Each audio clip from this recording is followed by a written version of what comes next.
news from Wall Street has shaken the American people's faith in our economy. The situation with Lehman Brothers and other financial institutions is the latest in a wave of crises that have generated enormous uncertainty. Britain is facing at least 5 more years of austerity. The country's finance minister says there's no miracle cure for the country's economy. This is an austerity programme that's not even halfway through, and we still have more cuts ahead of us, more cuts to spending, more cuts to welfare, and more real-term pain for the people in this country.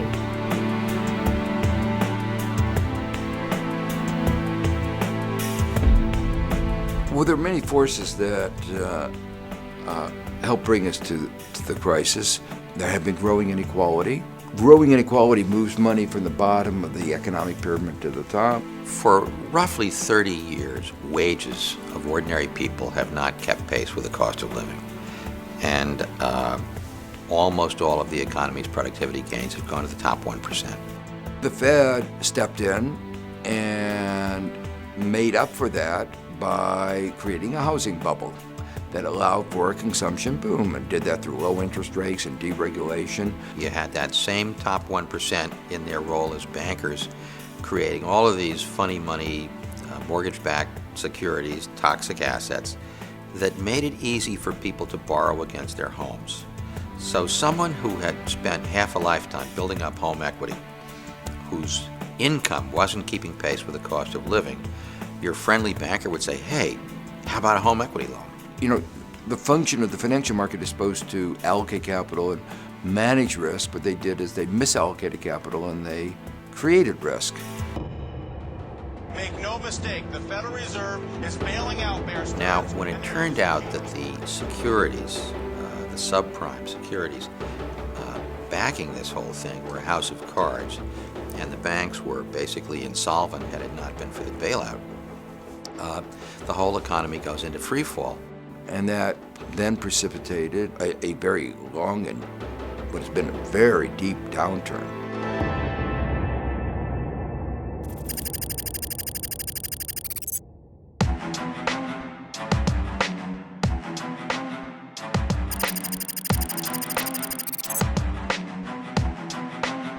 Austerity is not an act of God. Austerity is an economic and political direction that's been chosen and force-fed us by economic and political elites who have a vision of their own self-worth that's sort of overloaded with greed. It wasn't working people that caused these problems. It was the spivs and the speculators around the world who have ripped off ordinary people, brought us to the brink of disaster. And ordinary people are being asked to pay the price. In Britain, what we've had is these so-called austerity measures. We're now in the longest economic crisis in Britain, not since the Great Depression, it's even longer than that. This is the longest economic crisis on record. That is the direct result of self-defeating austerity. I was astounded when Europe decided, as the crisis, the Euro crisis developed, to go back to a set of policies, austerity, that had been proven time and time again not to work.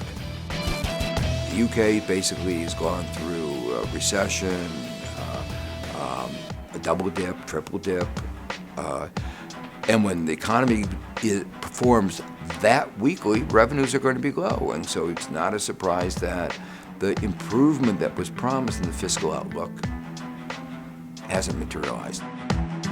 Ireland has been hammered with the costs of the banking crisis and the austerity that has been imposed on ordinary people, on workers and our society.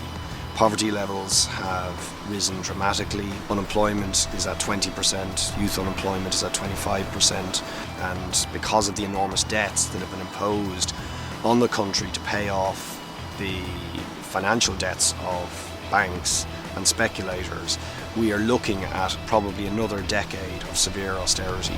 You can't cut your way into growth. That's what we're seeing in one country after the next.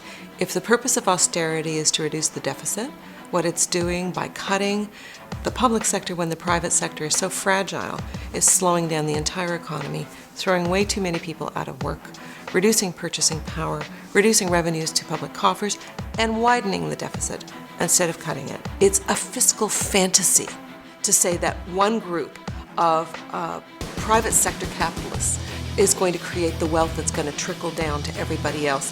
In fact, if anything, the last 30 years has shown us trickle down would work if it weren't for the sponges at the top. It's insane policy, and you wonder why smart people would pursue insane policy. And of course, that's about who has the power. People who have the power are the bankers. I call it a toxic idea because it's an idea that really has led to the destruction of economies. Youth unemployment in Spain of 50%, youth unemployment in Greece of 60%, decreases in Italy of GDP that are greater than the Great Depression. I mean, this is a phenomenal record of failure, and yet the policies are not being abandoned. This crisis has become an opportunity to the right to dust off all the things they always wanted to do but never previously thought were politically possible. They're stuck in zombie policies. The policies that should have died with the crisis have become the undead. We can't seem to kill them off fast enough. They keep coming back in ways that are actually crippling the healthy part of the economy. And those policies are drive down wages, make unions irrelevant because that's part of the low wage policy, crank up profits, drive up the stock market. That's just bubble economics. That's as volatile as it gets. You increase inequality, you increase the volatility of your economy. And they say, well, things haven't turned out as well as we thought. Well, you thought, but anybody looking at the knowledge of how austerity works would have told you and did tell you that this was what was going to happen. The only way this is going to change is if we use democratic politics to educate people and kick out the people who are bringing us austerity and elect people who are bringing us possibility. The one thing that the elite try and do is induce a sense of demoralization and powerlessness in ordinary people, but they do so precisely because they're afraid of the power of ordinary people. We're going to make this thing better together. And we can give people hope that you can resist the austerity or cuts agendas, we can fight back, and we can actually set the agenda far better than the right are doing at the moment. To be truly radical is to make hope possible rather than despair convincing.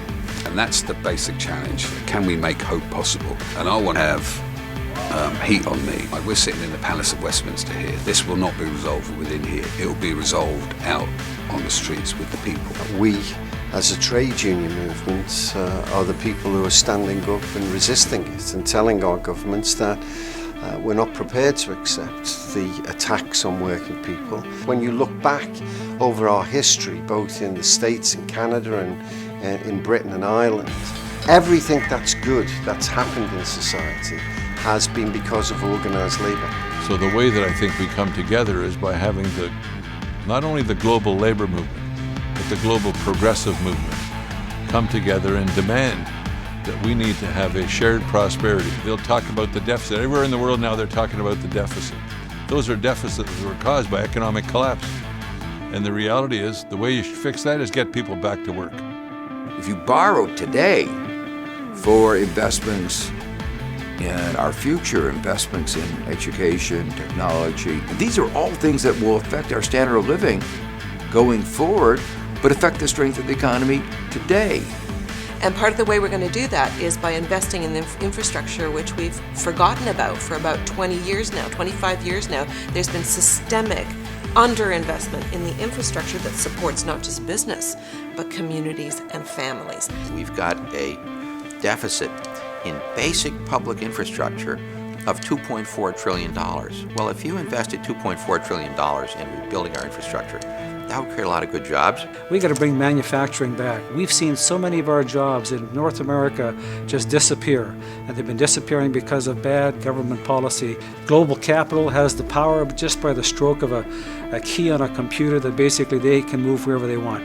We have to be able to show them that we also have that ability, that when they're going to mistreat someone in Ireland or United States or Canada, that we're going to come after them regardless of where they're at. We can make a better world, and we're only going to do that when we engage young people, when we engage progressives, when we engage the labor movement, when we engage all of our allies and take on the 1%. You talk about fairness and justice and equality. These are the core values of British workers, of Irish workers, of Canadian and American workers. These are the core values. And I am very confident that what we're doing today, the seeds that we lay down for those that come after us, we will work towards a better world.